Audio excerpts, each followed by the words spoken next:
ಸಂಬಂಧ ಆರಂಭವಾಗಿದೆ. ಇದರಲ್ಲಿ ಪರೀಕ್ಷಿತನ ಪ್ರಶ್ನೆ, ಸ್ವಯಂಭೂ ಮನುವಿನ ಮಕ್ಕಳು ಎಲ್ಲ ಅದರ ಬಗ್ಗೆ ವಿಸ್ತಾರವಾಗಿ ತಿಳಿಸಿದ್ರೆ, ಅಲ್ಲಿ ಹುಟ್ಟಿದಂತಹ ಪ್ರಜಾಪತಿಗಳು ಇತ್ಯಾದಿ ಎಲ್ಲವನ್ನು ತಿಳಿಸಿದ್ರು. ಹಾಗೇನೆ 14 ಜನ ಮನುಗಳು, ಹಾಗಾಗಿ ಉಳಿದ ಮನುಗಳ ವಿಷಯವನ್ನು ಸಹ ತಿಳಿಸಿ, ಮತ್ತೆ ಯಾವ ಯಾವ ಮನ್ವಂತರದಲ್ಲಿ ಪರಮಾತ್ಮನ ಅವತಾರ ಯಾವ ಯಾವ ಉದ್ದೇಶದಿಂದ ಆಯ್ತೋ ಅದನ್ನ ಎಲ್ಲ ಜ್ಞಾನಿಗಳು ಸಹ ವರ್ಣಿಸ್ತಾರೋ ಅವುಗಳನ್ನು ಸಹ ನಮಗೆ ತಿಳಿಸಿ ಅದನ್ನು ಕೇಳೋದಕ್ಕೆ ನಾನು ಇಷ್ಟಪಟ್ಟಿದ್ದೇನೆ. ಮತ್ತೆ ಮನ್ವಂತರದಲ್ಲಿ ಆತನ ಅವತಾರ ಆಯ್ತು, ಅವನೇನೇನು ಮಾಡ್ತಾ, ಯಾವ ಯಾವ ರೀತಿಯಾಗಿ ಎಲ್ಲರನ್ನ ಉದ್ಧಾರ ಮಾಡಿದ, ಹೇಗೆ ಲೀಲೆಗಳನ್ನ ಮಹಿಮೆಗಳನ್ನ ಪ್ರಕಟಪಡಿಸ್ತಾ ತಿಳಿಸಿ. ಅಷ್ಟೇ ಅಲ್ಲ, ಹಿಂದೆ ಏನು ಆಯ್ತು, ಮುಂದೆ ಏನಾಗುತ್ತೆ, ಹೀಗೆ ಎಲ್ಲವನ್ನೂ ಸಹ ತಿಳಿಸಿ ಅಂತ ಪ್ರಶ್ನೆ ಮಾಡಿದಾಗ ಶುಕಮುನಿಗಳು ಹೇಳ್ತಾರೆ.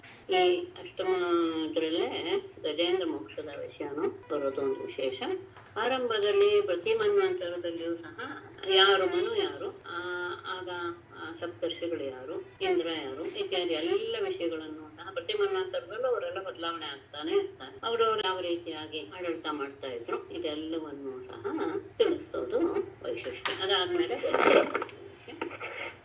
ಈಗ ಸ್ವಯಂಭೂನ ವಿಷಯ ಆಗಿದೆ, ಅಲ್ಲೇ ಒಂದು ವಿಷಯವನ್ನು ತಗೊಂಡು ಆಮೇಲೆ ಸಾರೋಚಿಷನ ವಿಷಯಕ್ಕೆ ಎರಡನೇ ಮನು ಸಾರೋಚಿಷ, ಸ್ವಯಂಭೂ ಆದ್ಮೇಲೆ ಸಾರೋಚಿಷ ಅದನ್ನು ತಿಳಿಸ್ತಾರೆ. ಆ ಸಂದರ್ಭದಲ್ಲಿಯೇ ಯಜ್ಞ ಎನ್ನುವಂತಹ ಹುಟ್ಟಿದನಲ್ಲ, ಯಜ್ಞ ಪುರುಷ ಎನ್ನುವನು ಸಹ ಸ್ವಯಂಭೂ ಮನುವಿನ ಹೆಣ್ಣು ಮಕ್ಕಳು ಆಕೃತಿ ಪ್ರಸೂತಿ ದೇವಭೂತಿ ಅಂತ ನೋಡ್ತೇನೆ. ಹೆಣ್ಣು ಮಕ್ಕಳು ಅವರಲ್ಲಿ ಆಕೃತಿ ಹುಟ್ಟಿದಂತಹ ಅದನ್ನು ವಿಷಯವನ್ನು ಇರ್ತಕ್ಕಂಥ ಅಂತರೇಶ್ ಭಗವನ್ ಯಥಾ ಮನ್ವಾದಯಸ್ತು ಮೇ ಯಸ್ಮಿನ್ ಕರ್ಮಣಿ ಯೇನ ನಿಯುಕ್ತಾಸ್ತದ್ವದಸ್ವ ಮೇ. ಭಗವನ್ ಇಮೇ ಮನ್ವಾದಯಃ ಮನ್ವಂತರೇಷು ಯಥಾ ಯಸ್ಮಿನ್ ಕರ್ಮಣಿ ಯೇನ ನಿಯುಕ್ತಾಃ ತತ್ ಮೇ ವದಸ್ವ. ಮಾಡ್ಬಿಡ್ತೇನೆ, ಇದು ತುಂಬಾ ಕಡಿಮೆ ಇದೆ, ಸಣ್ಣದಿದೆ, 11 ಶ್ಲೋಕ ಇದೆ, ಮುಗಿಸ್ಬಿಡ್ತೇನೆ. ಮುಂದಿನದಲ್ಲಿ ಬಲಿಯನ್ನು ತಗೊಳ್ಳೋಣ, ಏನು ವಿಶೇಷ ವಿಷಯ ಇಲ್ಲ. ಹಾಗಾಗಿ ಭಗವನ್ ಪೂಜ್ಯರೇ ರಾಜನ ಮಾತು ಪ್ರಶ್ನೆ ಮಾಡ್ತಾ ಇದ್ದಾನೆ. ಇಮೇ ಮನ್ವಾದಯ, ಈಗ ನೀವು ಹೇಳಿದ್ರಲ್ಲ ಮನುಗಳು, ಮನುವಿನ ಮಕ್ಕಳು, ಆಗ ಇದ್ದಂತಹ ದೇವತೆಗಳು, ಇಂದ್ರ, ಸಪ್ತರ್ಷಿಗಳು ಇವರೆಲ್ಲರೂ ಸಹ ಮನ್ವಂತರೇಶು ತಮ್ಮ ತಮ್ಮ ಅಧಿಕಾರದ ಸಮಯದಲ್ಲಿ ಒಂದು ಮನು ಆಡಳಿತ ಮಾಡುವಂತಹ ಸಮಯವನ್ನು ಒಂದು ಮನ್ವಂತರ ಅಂತ ಕರೀತಾರೆ. ಮನುವಿನ ಆಡಳಿತದ ಅವಧಿಯನ್ನ ಮನ್ವಂತರ ಅಂತ ಕರೀತಾರೆ. ಆ ಮನ್ವಂತರಗಳಲ್ಲಿ ಯಥಾ ಹೇಗೆ, ಯಸ್ಮಿನ್ ಕರ್ಮಣಿ ಯಾವ ಯಾವ ಕೆಲಸಗಳಲ್ಲಿ, ಯಾರ್ಯಾರು, ಏನ ನಿಯುಕ್ತ ಯಾರಿಂದ ಅವರು ನೇಮಿಸಲ್ಪಡ್ತಾರೆ, ತತ್ ಮೇ ವದಸ್ವ ಅದನ್ನ ನನಗೆ ವಿಸ್ತಾರವಾಗಿ ತಿಳಿಸು. ಮನ್ವಂತರಗಳೆಲ್ಲ ಆಯ್ತು, ಅದರಲ್ಲಿ ಮನುಗಳು, ಅವರು ದೇವತೆಗಳಿರ್ತಾರೆ, ಸಪ್ತರ್ಷಿಗಳಿರ್ತಾರೆ ಎಲ್ಲ ಹೇಳಿದ್ರೆ ಅವರೆಲ್ಲ ಯಾವ ಕೆಲಸದಲ್ಲಿ ತಮ್ಮನ್ನು ತೊಡಗಿಸ್ಕೊಳ್ತಾರೆ, ಆ ಕೆಲಸದಲ್ಲಿ ಅವರನ್ನ ನೇಮಿಸುವವರು ಯಾರು, ಇದೆಲ್ಲವನ್ನೂ ಸಹ ಹೇಗೆ ಮಾಡ್ತಾರೆ, ಇದೆಲ್ಲವೂ ಸಹ ನಮಗೆ ಬೇಕು. ಋಷುರ್ವಾಚ ಮನವೋ ಮನಪುತ್ರಾಶ್ಚ ಮುನೇಶ್ಚ ಮಹೀಪತೆ ಇಂದ್ರಾಃ ಸುರಗಣಾಶ್ಚೈವ ಸರ್ವೇ ಪುರುಷ ಸಾಧನಾಃ.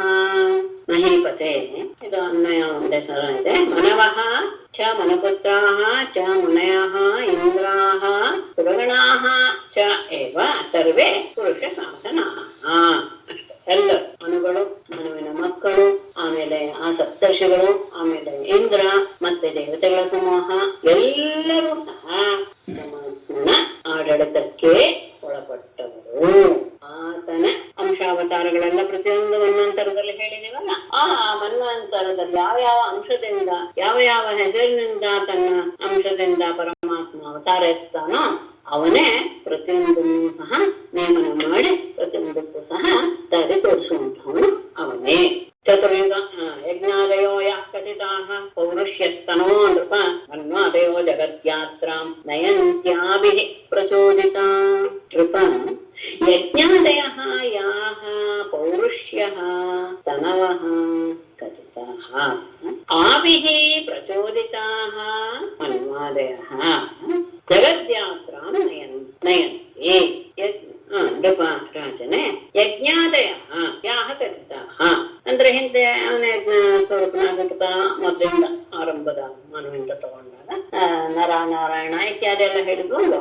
ಯಾಹ ಪೌರುಷ್ಯ ತನವಃ ಕಥಿತಾಃ ಯಾರು ಭಗವಂತ ತನ್ನ ಪುರುಷನ ರೂಪದಲ್ಲಿ ಅಂದ್ರೆ ದೇಹವನ್ನು ಧರಿಸಿ ಯಾವ ವೇಷವನ್ನು ಇದನ್ನ ಅವತಾರವನ್ನ ತಾಳಿದನೋ ಆವಿಹಿ ಆ ಶರೀರಗಳಿಂದಲೇ, ಆವಿಹಿ ಅನ್ನೋ ಸ್ತ್ರೀಲಿಂಗ ತನವಃ ಅನ್ನೋದಿದೆ, ಆ ಶರೀರಗಳಿಂದಲೇ ಪ್ರಚೋದಿತಾಹ ಪ್ರೇರೇಪಿಸಲ್ಪಟ್ಟಂತಹ ಮನ್ವಾದಯ ಮೊದಲಾದವರು ಜಗತ್ಯಾತ್ರಾಂ ಜಗತ್ತಿನಲ್ಲಿ ಯಾವ ಯಾವ ಕೆಲಸಗಳು ಆಗಬೇಕು ಭಗವಂತಂದ್ರೆ ಆ ಎಲ್ಲ ರೀತಿಯ ಕೆಲಸಗಳನ್ನು ಸಹ ಅವರು ನಯಂತೆ ನೆರವೇರಿಸ್ತಾರೆ.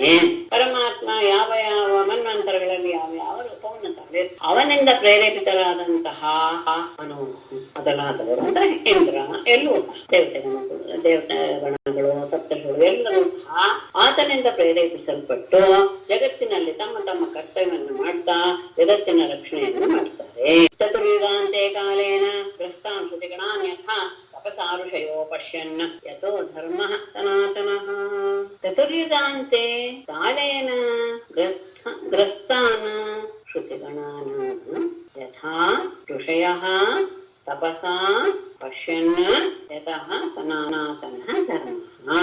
ಚತುರ್ಯುಗಾಂತೆ 4 ಯುಗಗಳಾದ ತಕ್ಷಣ ಆ ಕಾಲಕ್ಕೆ ಎಲ್ಲ ಹೊರಟು ಹೋಗುತ್ತೆ. ಕಾಲಕ್ಕೆ ಅಧೀನವಾಗಿ ಗ್ರಸ್ತಾನ್ ನಾಶವಾದಂತಹ ಶ್ರುತಿಗಣಾನ್ ವೇದಗಳ ಸಮೂಹಗಳನ್ನ ಯಥಾ ಮೊದಲು ಹೇಗೆ ಇತ್ತು ಹಾಗೆಯೇ ಋಷಿಗಳು ತಪಸಾ ಅಪಶ್ಯನ್ ತಮ್ಮ ತಪಸ್ಸಿನಿಂದ ಅದನ್ನ ಕಂಡುಕೊಳ್ತಾರೆ. ಯಾಕೆ ಅಂದ್ರೆ ಯತಃ ಸನಾತನ ಧರ್ಮ, ಯಾವ ಆ ವೇದಗಳಿಂದಲೇ ಸನಾತನ ಧರ್ಮ, ನಮ್ಮ ಬಹಳ ಪ್ರಾಚೀನವಾದಂತಹ ಧರ್ಮ ಎನ್ನುವುದು ವೇದಗಳಿಂದಲೇ ಆಗುವುದರಿಂದ ಕಾಲಕ್ರಮದಲ್ಲಿ ಎಲ್ಲವೂ ಸಹ ನಾಶವಾದಂತಹ ಅದನ್ನ ಮತ್ತೆ ತಪಸ್ಸಿನಿಂದ ಋಷಿಮುನಿಗಳು ಕಂಡುಕೊಳ್ತಾರೆ. ಅದರಿಂದ ಮತ್ತೆ ಸನಾತನ ಧರ್ಮದ ಸ್ಥಾಪನೆ ಆಗುತ್ತೆ. ತಥೋ ಧರ್ಮಂ ಚತುಷ್ಪಾದಂ ಮನವೋ ಹರಿಣೋದಿತಾಃ ಯುಕ್ತಾ ಸಂಚಾರಯಂತ್ಯರ್ಥ ಸ್ವೇ ಸ್ವೇ ಕಾಲೇ ಮಹೀಂ ನೃಪ ಹರಿಣ ಉದಿತಾಃ ಯುಕ್ತಾಃ ಮನವಃ ಸ್ವೇ ಸ್ವೇ ಕಾಲೇ ಮಹೀಂ ತತಃ ಚತುಷ್ಪಾದಂ ಧರ್ಮಂ ಸಂಚಾರಯಂತಿ.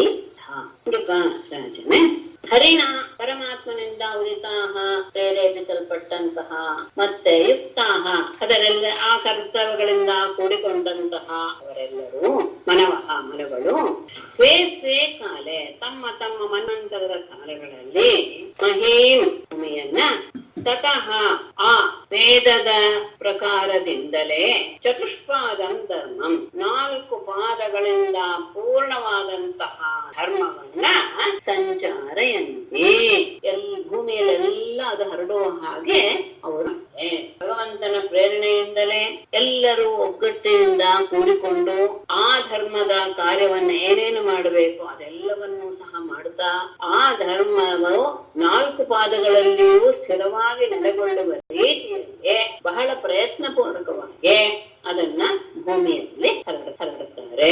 ಎಲ್ಲ ಕಡೆ ಧರ್ಮವು ನಡೆಯುವ ಹಾಗೆ ನೋಡ್ಕೊಳ್ತಾರೆ. ಪಾಲಯಂತಿ ಪ್ರಜಾಪಾಲಾಃ ಯಾವದಂತಂ ವಿಭಾಗಶಃ ಯಜ್ಞಭಾಗಭುಜೋ ದೇವಾಃ ಏತ ತತ್ರಾನ್ವಿತಾಶ್ಚ ತೈಃ. ಪ್ರಜಾಪಾಲಾಃ ಯಾವದಂತಂ ವಿಭಾಗಶಃ ಯಜ್ಞಭಾಗಭುಜಃ ದೇವಾಃ ಯೇ ಚ ತತ್ರ ಅನ್ವಿತಾಃ ತೈಃ ಚ ಪಾಲಯಂತಿ. ಪ್ರಜಾಪಾಲಾಃ ಪ್ರಜೆಗಳನ್ನು ರಕ್ಷಣೆ ಮಾಡುವಂತಹ ಮನುಗಳು ಮನುಪುತ್ರರು ಅಂತ ಇಟ್ಕೊಳ್ಳಿ. ಆಗ ಮುಂದೊಂದೇ ಬರೋದು ಅಂತ ಅರ್ಥ. ಒಬ್ಬನೇ ಮನವಲ್ಲ, ಮನುವಿಗೆ ಸಂಬಂಧಪಟ್ಟ ಎಲ್ಲರೂ. ಯಾವದಂತಂ ಎಲ್ಲಿಯವರೆಗೂ ಅವರ ಅವಧಿ ಎನ್ನುವುದು ಮನ್ವಂತರ ಎನ್ನುವುದು ಇರುತ್ತೋ ಅಲ್ಲಿಯವರೆಗೂ ವಿಭಾಗಶಃ ಅಂದ್ರೆ ಅವರ ಮಕ್ಕಳು ಅವರ ಮೊಮ್ಮಕ್ಕಳು ಈ ರೀತಿಯಾಗಿ ಯಜ್ಞಭಾಗಭುಜ ದೇವಾಹ ಅಷ್ಟೇ ಅಲ್ಲ, ಈ ಯಜ್ಞಗಳಲ್ಲಿ ಆಗುವಂತಹ ಹವಿಸ್ಸುಗಳನ್ನೆಲ್ಲ ಸ್ವೀಕರಿಸುವಂತಹ ದೇವತೆಗಳು ಅಷ್ಟೇ ಅಲ್ಲ, ಏಚ ತತ್ರ ಅನ್ವಿತಾಹ ಯಾರು ಆ ದೇವತೆಗಳ ಯಜ್ಞಗಳಿಗೆ ಸಂಬಂಧಪಟ್ಟವರು ಇರ್ತಾರೋ ಅವರೆಲ್ಲರೊಡನೆ ಕೂಡಿಕೊಂಡು ತೈಹಿ ಅವರ ಜೊತೆಗೆ ಪಾಲಯಂತೆ ಈ ಎಲ್ಲವನ್ನೂ ಸಹ ರಕ್ಷಣೆ ಮಾಡ್ತಾ ಇರ್ತಾರೆ. ಯಜ್ಞ ಭಾಗವನ್ನ ತೆಗೆದುಕೊಳ್ಳುವಂತಹ ದೇವತೆಗಳು ಅದರಲ್ಲಿ ತೊಡಗಿಸಿಕೊಳ್ಳುವಂತಹ ಎಲ್ಲರ ಜೊತೆ ಸೇರಿಕೊಂಡು ಆ ಮನ್ವಂತರದ ಕೊನೆಯವರೆಗೂ ಸಹ ಈ ಭೂಮಿಯ ಈ ಪೃಥ್ವಿಯ ರಕ್ಷಣೆಯನ್ನ ಅವರು ಮಾಡ್ತಾರೆ. ಇಂದ್ರೋ ಭಗವತಾ ದತ್ತಾಂ ತ್ರೈಲೋಕ್ಯಶ್ಯಮೂರ್ಜಿತಾಂ ಭುಂಜಾನಃ ಪಾತಿ ಲೋಕಾನ್ ಸ್ತ್ರೀನ್ ಕಾಮಂ ಲೋಕೆ ಪ್ರಪಶ್ಯತಿ. ಇಂದ್ರಃ ಭಗವತಾ ದತ್ತಾಂ ಊರ್ಜಿತಾಂ ತ್ರೈಲೋಕ್ಯಶ್ರಿಯಂ ಭುಂಜಾನಃ ತ್ರೀನ್ ಲೋಕಾನ್ ಪಾತಿ ಲೋಕೆ ಕಾಮಂ ಪ್ರದರ್ಶಯತಿ. ಇಂದ್ರನಾದವನು ಸಹ ಭಗವತಃ ದತ್ತಾಂ, ಭಗವಂತನಿಂದ ಕೊಡಲ್ಪಟ್ಟಂತಹ ಊರ್ಜಿತ ಅತ್ಯಂತ ಉತ್ತಮೋತ್ತಮವಾದಂತಹ ತ್ರೈಲೋಕ್ಯಶ್ರಿಯಂ 3 ಲೋಕದ ಆ ಅಧಿಕಾರವನ್ನು ಸಹ ಭುಂಜಾನಃ ಅನುಭವಿಸ್ತಾ ತ್ರೀನ್ ಲೋಕಾನ್ ಪಾತಿ 3 ಲೋಕಗಳನ್ನು ಸಹ ಅವನು ರಕ್ಷಣೆ ಮಾಡ್ತಾನೆ. ಅಷ್ಟೇ ಅಲ್ಲ, ಲೋಕದಲ್ಲಿ ಕಾಮ ಪ್ರದರ್ಶತಿ, ಬೇಕಾದಷ್ಟು ಅಂದ್ರೆ ಪ್ರಜೆಗಳಿಗೆ ಎಷ್ಟು ಬೇಕೋ ಅಷ್ಟು ಮಳೆಯನ್ನ ಅವನು ಸುರಿಸಿ. ಭಗವಂತನ ಅನುಗ್ರಹದಿಂದ ಅತ್ಯಂತ ಉತ್ತಮವಾದಂತಹ ಸಂಪದ್ಭರಿತವಾದಂತಹ 3 ಲೋಕದ ಅಧಿಕಾರವನ್ನ ಪಡೆದಂತಹ ಇಂದ್ರ 3 ಲೋಕವನ್ನ ಕಾಪಾಡುವಂತಹ ಭಾರವನ್ನು ಹೊರ್ತಾನೆ. ಅಷ್ಟೇ ಅಲ್ಲ, ಭೂಮಿಗೆ ಬೇಕಾದಂತಹ ಮಳೆಯನ್ನು ಬೇಕಾದಷ್ಟು ಸುರಿಸ್ತಾನೆ. ಭಗವಂತ ಜ್ಞಾನಂ ಚ ಅನೇಕಂ ಬ್ರೂತೆ ಹರಿಸಿದ್ಧ ಸ್ವರೂಪದೃಕ್ ಋಷಿ ಯೋಗಧರ ಕರ್ಮ ಯೋಗಂ ಯೋಗೇಶ್ವರೂಪದೃಕ್ ಅನುಯುಗಂ ಹರಿಹಿ ಸಿದ್ಧ ಸ್ವರೂಪದೃಕ್ ಜ್ಞಾನಂ ಋಷಿರೂಪಧರ ಕರ್ಮ ಯೋಗೇಶ ರೂಪದೃಕ್ ಯೋಗಂ ಬ್ರೂತೆ. ಅಷ್ಟೇ ಅಲ್ಲ, ಪರಮಾತ್ಮಂದು ಒಂದು ತರ್ತದೆ. ಅನುಯುಗಂ ಪ್ರತಿಯೊಂದು ಯುಗಗಳಲ್ಲಿಯೂ ಸಹ ಹರಿಹಿ ಪರಮಾತ್ಮನು ಸಿದ್ಧ ರೂಪ ದೃಕ್ ಕನಕ ಸನಂದನಾದಿಗಳ ರೂಪವನ್ನ ಧರಿಸಿದ ಜ್ಞಾನಂ ಎಲ್ಲರಿಗೂ ಜ್ಞಾನವನ್ನ ವಿಸ್ತಾರ ಮಾಡ್ತಾನೆ. ಹಾಗೆ ಋಷಿರೂಪಧರ ಅತ್ಯಂತ ಉತ್ತಮೋತ್ತಮವಾದಂತಹ ಋಷಿಗಳ ರೂಪವನ್ನ ಯಜ್ಞವಲ್ಕ್ಯಾದ ಋಷಿ ರೂಪವನ್ನ ಧರಿಸಿ ಕರ್ಮ ಮಾರ್ಗವನ್ನು ಸಹ ಯಜ್ಞಯಾಗಾದಿಗಳು ಹೇಗೆ ಮಾಡ್ಬೇಕು, ಎಲ್ಲರ ಕರ್ತವ್ಯ ಏನು ಅನ್ನೋದನ್ನ ತಿಳಿಸ್ಕೊಡ್ತಾನೆ. ಹಾಗೇನೆ ಯೋಗೇಶ ರೂಪದೃಕ್ ಯೋಗಿಗಳ ಅಲ್ಲಿ ಅತ್ಯಂತ ಉತ್ತಮವಾದಂತಹ ಯೋಗೇಶ್ವರರ ರೂಪವನ್ನು ಸಹ ಧರಿಸಿ ಯೋಗಂ ಬರುತ್ತೆ, ಯೋಗವನ್ನು ಸಹ ತಿಳಿಸಿಕೊಡ್ತಾನೆ. ಜ್ಞಾನದ ಸನಕಾದಿಗಳ ರೂಪದಲ್ಲಿ ಜ್ಞಾನವನ್ನ ಪ್ರಸಾರ ಮಾಡ್ತಾನೆ ಎಲ್ಲರಿಗೂ. ಹಾಗೇನೆ ಋಷಿ ರೂಪವನ್ನು ಧರಿಸಿ ಕರ್ಮದ ವಿಸ್ತಾರವನ್ನ ಮಾಡ್ತಾನೆ. ಹಾಗೆ ಯೋಗೇಶ್ವರನ ದತ್ತಾತ್ರೇಯಾದ ಯೋಗೇಶ್ವರ ರೂಪವನ್ನು ತಾಳೆ ಯೋಗವನ್ನು ಸಹ ಎಲ್ಲರಿಗೂ ಉಪದೇಶ ಮಾಡ್ತಾನೆ. ಅಷ್ಟೇ ಅಲ್ಲ, ಸರ್ಗಂ ಪ್ರಜೇಶ ರೂಪೇಣ ದಸ್ಯು ಅನ್ಯ ಸ್ವರಾಡೂಪು ಕಾಲರೂಪೇಣ ಸರ್ವೇಷಾಂ ಅಭಾವಾಯ ಪೃಥಕ್ ಗುಣಃ. ಪ್ರಜೇಶ ರೂಪೇಣ ಸರ್ಗಂ ಸ್ವರಾಡ್ವಪುಃ ದಸ್ಯೂನ್ ಹನ್ಯಾತ್ ಪೃಥಕ್ ಗುಣಃ ಕಾಲರೂಪೇಣ ಸರ್ವೇಷಾಂ ಅಭಾವಾಯ.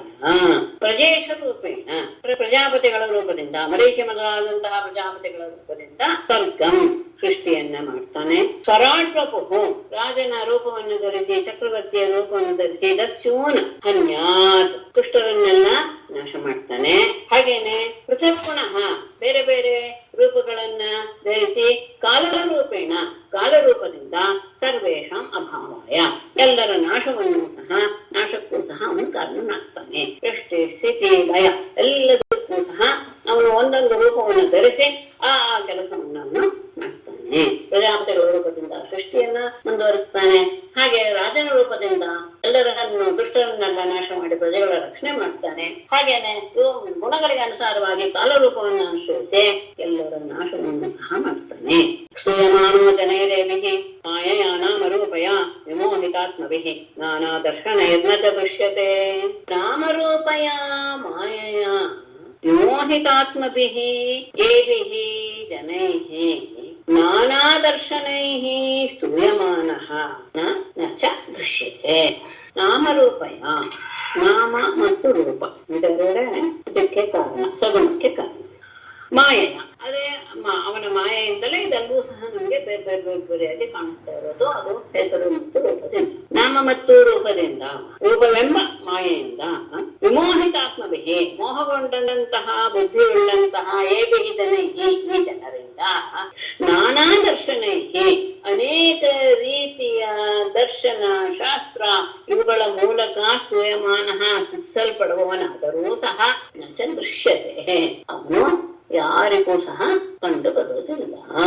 ಈ ಮಾಯೆಗೆ ಸಿಲುಕಿಕೊಂಡಂತಹವರು ಅವರ ಬುದ್ಧಿ ಒಂಥರ ಅದಕ್ಕೆ ಸಿಕ್ಕಾಕೊಂಡ್ ಬಿಟ್ಟಿರೋದ್ರಿಂದ ಮೋಹಗೊಂಡು ಪರಮಾತ್ಮ ಹೀಗಿದ್ದಾನೆ ಅಂತ ದರ್ಶನ ಶಾಸ್ತ್ರಗಳ ಮೂಲಕ ಅದನ್ನು ತಿಳಿದುಕೊಂಡು ಆ ರೀತಿಯಾಗಿ ಅವನನ್ನು ಸ್ತುತಿಸ್ತಾರೆ. ಅಂದ್ರೆ ಅನೇಕ ಪ್ರಕಾರವಾಗಿ ಅವನನ್ನು ಸ್ತುತಿಸುವುದು ಸಹ ಅವನ ನಿಜವಾದ ರೂಪದ ಅರಿವು ಯಾರಿಗೂ ಸಹ ಆಗುವುದಿಲ್ಲ. ಏತತ್ ಕಲ್ಪ ವಿಕಲ್ಪಸ್ಯ ಪ್ರಮಾಣಂ ಪರಿಕೀರ್ತಿತಂ ಯತ್ರ ಮನ್ವಂತರಾಣ್ಯಾಹುಃ ಚತುರ್ದಶ ಪುರಾವಿದಃ ಕಲ್ಪ ವಿಕಲ್ಪಸ್ಯ ಏತತ್ ಪ್ರಮಾಣಂ ಪರಿಕಲ್ಪಿತಂ ಪರಿಕೀರ್ತಿತಂ ಯತ್ರ ಪುರಾವಿದಃ ಚತುರ್ದಶ ಮನ್ವಂತರಾಣಿ ಆಹುಃ. ಕಲ್ಪ ವಿಕಲ್ಪಸ್ಯ ಕಲ್ಪ ಮತ್ತು ಅದಕ್ಕೆ ಅವಾಂತರ ಕಲ್ಪದ ವಿಷಯ. ಏತತ್ ಪ್ರಮಾಣಂ ಇತರ ಪ್ರಮಾಣ ಎಷ್ಟು ಎನ್ನುವುದು ನಾನು ನಿನಗೆ ಪರಿಕೀರ್ತಿತಂ ಹೇಳಿದ್ದೇನೆ. ಯತ್ರ ಯಾವ ಈ ವಿಷಯದಲ್ಲಿ ಪುರಾವಿದ ಹಿಂದಿನ ಎಲ್ಲ ವಿಷಯಗಳನ್ನು ಅರಿತಂತಹ ವಿದ್ವಾಂಸರು ಚತುರ್ದಶ ಮನ್ವಂತರಾಣಿ ಆಹುಃ 14 ಅಂದ್ರೆ ಒಂದೊಂದು ಕಲ್ಪದಲ್ಲಿ, ಅಂದ್ರೆ ದೊಡ್ಡ ಕಲ್ಪ ಬೇರೆ 100 ವರ್ಷ ಮುಗಿಯೋದಿಲ್ಲ, ಅದು ಮಧ್ಯ ಮಧ್ಯ ಅಂತಹ ಕಲ್ಪದಲ್ಲಿ ಶ್ವೇತವರಾಹ ಕಲ್ಪ ಇತ್ಯಾದಿ ಅಂತಲ್ಲ, ರಾಮಕಲ್ಪ ಇತ್ಯಾದಿ, ಅದರಲ್ಲಿ 14 ಮನ್ವಂತರಗಳನ್ನ ಹೇಳಿದ್ದಾರೆ. ಹೀಗೆ ದೊಡ್ಡದು ಅದರ ಅವಾಂತರ ಭೇದ ಇವೆಲ್ಲದರ ಪ್ರಮಾಣ ಏನು ಅನ್ನುವುದನ್ನು ನಾನು ನಿನಗೆ ತಿಳಿಸಿದೆ. ವಿದ್ವಾಂಸರು ಇದಕ್ಕೆ ಮಧ್ಯದಲ್ಲಿ ಬರುವಂತಹ ಅವಾಂತರ ಕಲ್ಪದಲ್ಲಿ ಒಂದೊಂದಕ್ಕೂ ಸಹ ಕಲ್ಪಕ್ಕೂ 14 ಮನ್ವಂತರಗಳು ಇವೆ ಅಂತ ತಿಳಿಸಿಕೊಟ್ಟಿದ್ದಾರೆ. ಏತತ್ ಕಲ್ಪ ವಿಕಲ್ಪಸ್ಯ ಪ್ರಮಾಣಂ ಪರಿಕೀರ್ತಿತಂ ಯತ್ರ ಮನ್ವಂತರಾಣ್ಯಾಹುಃ ಚತುರ್ದಶ ಪುರಾವಿದಃ. ಶ್ರೀಮದ್ಭಾಗವತೆ ಮಹಾಪುರಾಣೆ ಅಷ್ಟಮಸ್ಕಂಧೆ ಚತುರ್ದಶೋಧ್ಯಾಯಃ. ಧನ್ಯವಾದಗಳು. ಪ್ರತಿ ಕಲ್ಪದಲ್ಲೂ 4 ಯುಗಗಳು ಬರುತ್ತಾ? ಅಲ್ಲಮ್ಮ, ಪ್ರತಿ ಕಲ್ಪದಲ್ಲೂ 14 ಮನ್ವಂತರಮ್ಮ, ಒಂದೊಂದು ಮನ್ವಂತರದಲ್ಲೂ 470 ಬಾರಿ ಬರುತ್ತೆ. ನಮಸ್ತೆ ಮೇಡಮ್, ಸನಾತನ ಶಬ್ದವನ್ನ ಹೇಗೆ ಬಿಡಿಸ್ಬೇಕು? ಅತ್ಯಂತ ಪ್ರಾಚೀನ ಅದು ಇದು ಏನು ಪ್ರತ್ಯಯ ಸನ ಅಂತ ಹೇಳಿದ್ರೆ ಅತ್ಯಂತ ಹಿಂದಿನದು ಎನ್ನುವ ಅರ್ಥ. ಸನ ಅಪ್ಪ ಅನ್ನುವಂಥದ್ದು ಒಂದು ಪ್ರತ್ಯಯ. ಧನ್ಯವಾದಗಳು ಮೇಡಮ್. ಬಹಳ ಹಿಂದಿನ ಕಾಲದಕ್ಕೆ ಸನಾತನ ಎನ್ನುವ ಶಬ್ದವನ್ನ ಬಳಸ್ತಾರೆ. ಸನಾತ ಸನಾತನ ಎರಡೂ ಇದೆ. ಆಕ್ಚುಲಿ ಯಾವಾಗಲೂ ಇರುವುದು ಎನ್ನುವ ಅರ್ಥದಲ್ಲಿ ಸನಾತನ ಶಬ್ದ ಇದು ಆಕ್ಚುಲ್ ಆಗಿ ಏನದು ಒಂದು ಇದೆಯಲ್ಲ, ಏನು ಆಗಮ ಇದೆಯಲ್ಲಮ್ಮ, ಅಲ್ಲ ಪ್ರತ್ಯಯ ಆಗಮ ಇದೆ. ಟ್ಯುಲ್ ಅಂತ ಒಂದು ಆಗಮ, ಒಂದು ಟಿತ್ ಆಗಮ, ಒಂದು ತುಟ್ ಅಂತ ಒಂದು ಆಗಮ ಆಯ್ತಾ. ಸದಾ ಎನ್ನುವ ಶಬ್ದಕ್ಕೆ ಟ್ಯುಲ್ ಆದ್ರಿಂದ ಯು ಆದ್ರಿಂದ ಇವರ ನಾಕ ಅನ್ನೋದ್ರಿಂದ ಅನಾದೇಶ ಬರುತ್ತೆ. ತುಟ್ಟಾದ್ರಿಂದ ತಿತ್ತಾದ್ರಿಂದ ಆ ಅನ ಎನ್ನುವುದಕ್ಕೆ ಇದು ತಿತ್ತಾದ್ರಿಂದ ತಕಾರ ಆದಿ ಆಗಮವಾಗಿ ಬರುತ್ತೆ. ಅವಾಗ ಏನಾಯ್ತು, ತನ ಅಂತ ಆಯ್ತು. ಸದಾ ತನ ಅಷ್ಟೇ ಅಲ್ಲ, ನಿಪಾತನ ಮಾಡಿದ್ರಿಂದ ಸದಾ ಎನ್ನುವ ದಕಾರಕ್ಕೆ ನಕಾರೂ ಬರುತ್ತೆ ಎನ್ನುವುದು ವಿಷಯ. ಹಾಗಾಗಿ ಸನಾತನ ಶಬ್ದ ಇದು ನಿಷ್ಪನ್ನವಾಗಿದೆ. ಅದು ಸೂತ್ರ ಇದೆ, ಸೂತ್ರ ನಮಗೆ ನೆನಪಿಲ್ಲ. ವಿಶೇಷವಾದಂತಹ ಸೂತ್ರ ಇದರಲ್ಲಿ ತದ್ಧಿತದಲ್ಲಿ. ಆರ್ಯ ನಮಸ್ಕಾರ.